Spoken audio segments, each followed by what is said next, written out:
ನಮ್ಮ ದೇಶದ ಒಂದು ಭಾಗವಾಗಿರ್ತಕ್ಕಂತಹ ಪರಂಪರೆಯನ್ನು ನೋಡೋದಿದ್ರೆ ಬಾಂಗ್ಲಾದೇಶ ಈ ದೇಶದ ಒಂದು ಅಂಗ. ನಮ್ಮ ಅಕ್ಕ ತಂಗಿಯರ ಅಣ್ಣ ತಮ್ಮಂದಿರ ರೀತಿಯಲ್ಲಿರುವಂತಹ ದೇಶದ ಪ್ರಜೆಗಳನ್ನ ಉತ್ಕೃತ ಮನಸ್ಸಿನ ಮಾನಸಿಕತೆಯ ಮುಖಾಂತರ ಶಾಲೆ ಕಾಲೇಜುಗಳಿರ್ಬೋದು, ನಮ್ಮ ಶ್ರದ್ಧಾ ಕೇಂದ್ರಗಳಿರ್ಬೋದು, ದೇವಸ್ಥಾನ ಮಠ ಮಂದಿರಗಳನ್ನ ಅನ್ಯಾಯಗಳನ್ನ ಮಾಡುವುದನ್ನ ಈ ದೇಶ ಇವತ್ತು ಬಹಳ ಗಂಭೀರವಾಗಿ ಗಮನಿಸುತ್ತಿರುವಂತಹ ಸಂದರ್ಭ. ಆ ದೇಶದಲ್ಲಿ ನಮ್ಮವರಿಗೆ ಆಗಿರುವಂತಹ ಅನ್ಯಾಯ, ಈ ಅನ್ಯಾಯವನ್ನ ನಿಲ್ಲಿಸಬೇಕು.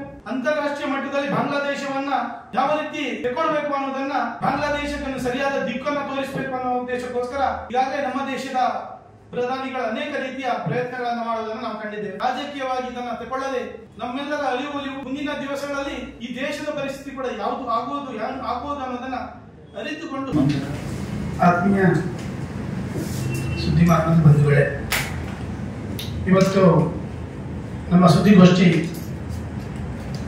ಇಡೀ ವಿಶ್ವ ಕಾಣ್ತಾ ಇರುವಂತಹ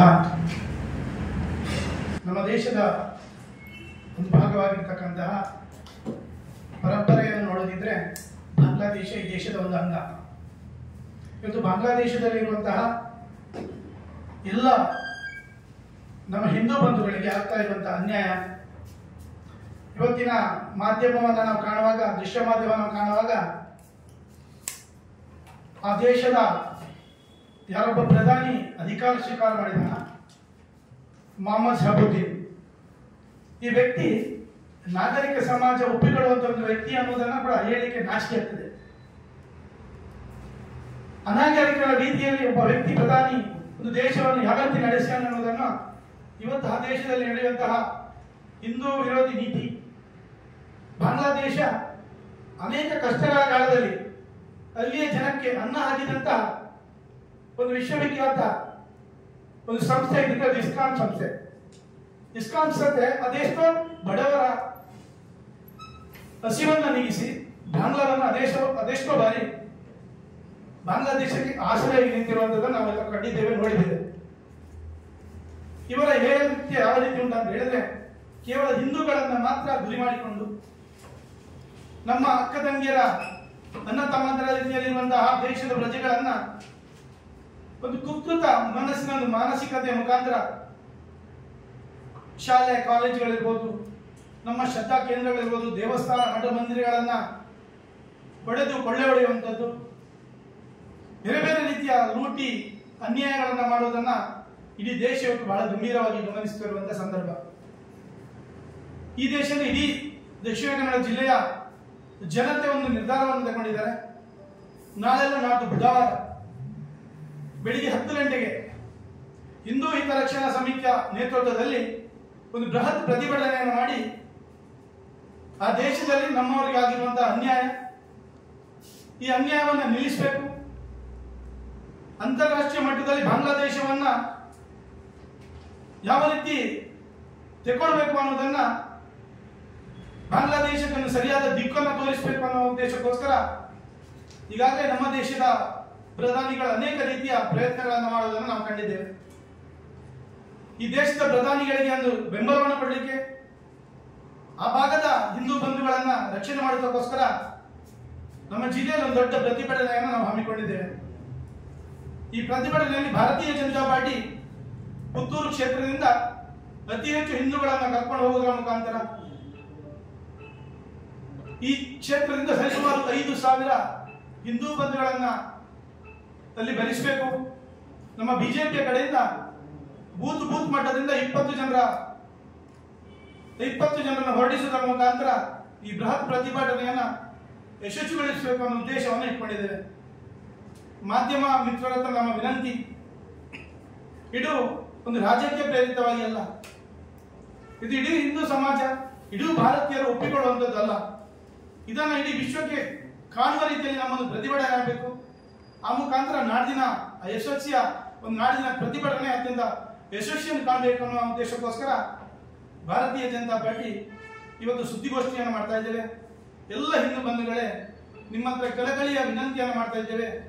ರಾಜಕೀಯವಾಗಿ ಇದನ್ನು ತಗೊಳ್ಳದೆ ನಮ್ಮೆಲ್ಲರ ಅರಿವು ಮುಂದಿನ ದಿವಸಗಳಲ್ಲಿ ಈ ದೇಶದ ಪರಿಸ್ಥಿತಿ ಕೂಡ ಯಾವುದು ಆಗುವುದು ಅನ್ನೋದನ್ನ ಅರಿತುಕೊಂಡು ಸ್ವ ಇಚ್ಛೆಯಿಂದ ಈ ಒಂದು ದೊಡ್ಡ ಪ್ರತಿಭಟನೆಯಲ್ಲಿ ಭಾಗವಹಿಸುವುದರ ಮುಖಾಂತರ ಈ ಒಂದು ಪ್ರತಿಭಟನೆಯನ್ನ ಯಶಸ್ವಿ ಕಾಣಿಸಬೇಕಾಗಿ ಎಲ್ಲರ ಹತ್ರ ವಿನಂತಿಸ್ತಾ ಇದ್ದೇನೆ.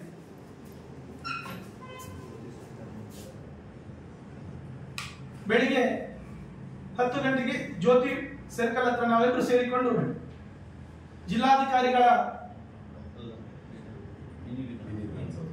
ಮಿನಿ ವಿಧಾನಸೌಧದ ತನಕ ತೆರಳಿ ಅಲ್ಲಿ ಜಿಲ್ಲಾಧಿಕಾರಿಗಳಿಗೆ ನಮ್ಮ ಮನವಿಯನ್ನು ಅರ್ಪಿಸಲಿದೆ. ಎಲ್ಲರೂ ಅದರಲ್ಲಿ ಭಾಗವಹಿಸಬೇಕಾಗಿ ವಿನಂತಿಸ್ತಾ ಇದ್ದೇನೆ.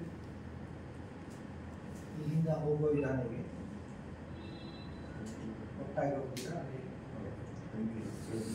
ಅನೇಕರ ಸ್ವಂತ ವಾಹನಗಳಲ್ಲಿ ತಾವುಗಳು ಸ್ವ ಇಚ್ಛೆಯಿಂದ ಬರಬೇಕಂತ ಹೇಳಿ ನಾವು ವಿನಂತಿಸಿಕೊಂಡಿದ್ದೇವೆ. ಬಸ್ಸಿನ ವ್ಯವಸ್ಥೆಯನ್ನು ಕೂಡ ಇವತ್ತಿಂದ ಯಾವ ರೀತಿ ಜೋಡಿಸುವುದರಲ್ಲಿ ಪ್ರಯತ್ನವನ್ನು ಮಾಡ್ತಾ ಇದ್ದೇವೆ. ಬೂತಿನಿಂದ 20 ಜನರಾಗಿ ಬೂತಿನಿಂದ 20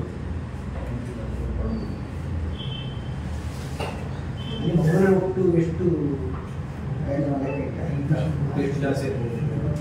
ಸುಮಾರು 25,000 ಜನ ಸೇರಿಸಬೇಕಂದ್ರೆ ಆಲೋಚನೆ ಒಟ್ಟು ಜಿಲ್ಲೆಯಿಂದ ಎಲ್ಲ ಸಜ್ಜನ ಸಮಾಜ ಬಂಧುಗಳು ಭಾಗವಹಿಸಬೇಕಾಗಿ ನಮ್ಮ ಒಂದು ವಿನಂತಿ. ಪುತ್ತೂರು ನಗರದವರು ನಾವು ಟೆಂಕಿಲದಲ್ಲಿ ಶಾಲೆ ಹತ್ರ ಸೇರಿ ಅಲ್ಲಿಂದ ವೆಹಿಕಲಲ್ಲಿ ಹೋಗುವುದು ಅಂತ ನಿಶ್ಚಯ ಮಾಡಿದ್ದೇವೆ. ಈಗ ಈ ಪ್ರತಿಭಟನೆ ಮಾಡಿ ಅಲ್ಲಿಗೆ ಏನು ಸಂದೇಶವನ್ನು ನೀಡುವಂತ ಕಾರ್ಯ ಆಗ್ತದೆ? ಇದರಲ್ಲಿ ಇಲ್ಲಿ ಮಾಡಿದರೆ ಅಲ್ಲಿಗೆ ಏನಾದರೂ ಪರಿಣಾಮ ಬೀರ್ಬೋದಾ?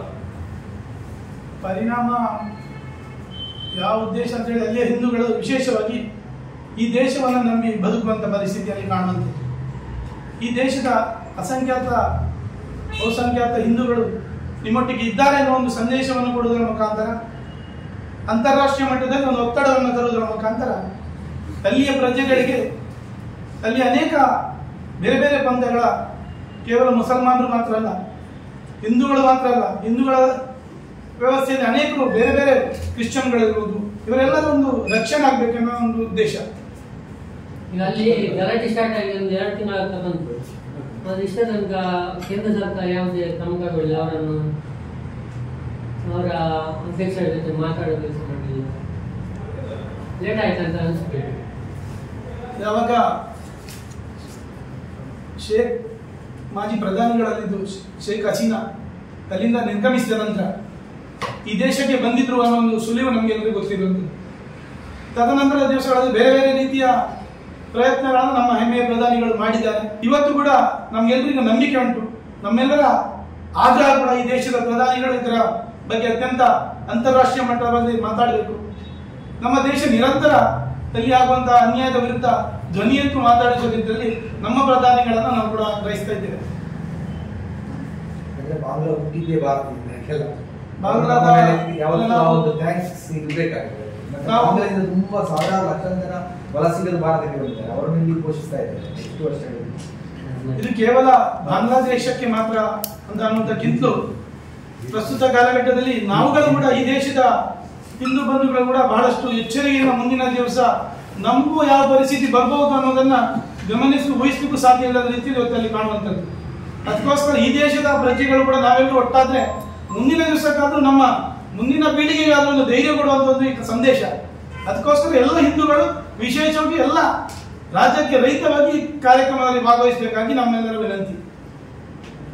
ಈಗ ಅಲ್ಲಿ ಬೇಡಿಕೆ ಏನಿರ್ತದೆ ಪ್ರಮುಖವಾಗಿ ನೋಡಿ, ಇವತ್ತು ಮಾಧ್ಯಮ ದೃಶ್ಯಮಾನದಲ್ಲಿ ಒಬ್ಬ ಕರುಣೆಯ ಹೃದಯಶೀಲತೆ ಇದ್ದಂತ ಯಾವ ವ್ಯಕ್ತಿಗೂ ಅದನ್ನು ಸಹಿಸಿಕೊಳ್ಳಿಕ್ಕೆ ಸಾಧ್ಯ, ನೋಡ್ಲಿಕ್ಕೂ ಸಾಧ್ಯ ಇಲ್ಲ.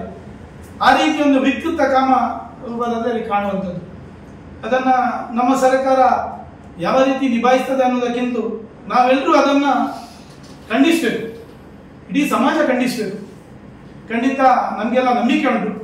ಆ ದೇಶದ ಹಿಂದೂಗಳಿಗೆ ಸರಿಸುಮಾರು 17 ಲಕ್ಷ ಹಿಂದೂಗಳು ಆ ದೇಶದಲ್ಲಿ ಇದ್ದಾರೆ ಅನ್ನೋ ಒಂದು ಮಾಹಿತಿ ನಮಗೆ ಗೊತ್ತಿರುವಂಥದ್ದು. ಎಲ್ಲ ಆ ದೇಶದ ಹಿಂದೂ ಬಂಧುಗಳಿಗೆ ನಾವಿಷ್ಟೇ ಪ್ರಾರ್ಥನೆ ಮಾಡಿಕೊಳ್ಬಹುದು, ಈ ಭಾಗದ ಈ ದೇಶದ ಎಲ್ಲ ಪ್ರಜೆಗಳು ಧೈರ್ಯ ತುಂಬುವಂತ ಕೆಲಸವನ್ನು ಮಾಡಬೇಕಾಗಿ ನಾವು ಕೇಳಿಕೊಳ್ಳುವಂಥದ್ದು. That's my gadget. Let's go have some fun then.